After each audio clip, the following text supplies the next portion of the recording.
Friends, good afternoon అందరికీ. ఈరోజు మన former prime minister PV Narasimha Rao గారి బర్త్డే అనమాట. ఆయన వచ్చేసి 28 జూన్ 1921లో పుట్టారు. చనిపోయింది 1905లో 96లో అనుకుంటా, క్లారిటీ గుర్తులేదు.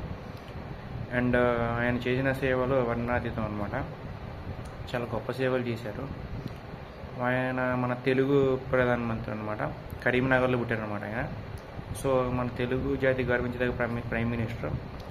ఎన్టీఆర్ గారు కూడా అయ్యేవాళ్ళు, కానీ సీనియర్ ఎన్టీఆర్ గారు. కాకపోతే ఆయన ఆంధ్రప్రదేశ్ స్టేట్ కోసం పిఎం పదవి వదిలేశారు. అప్పుడు పిఎం రేస్లో ఎన్టీఆర్ గారు ఉన్నారు.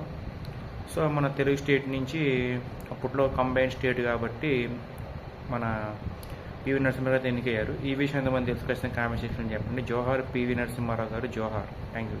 ఫ్రెండ్స్, గుడ్ ఆఫ్టర్నూన్ అందరికీ. ఈరోజు మన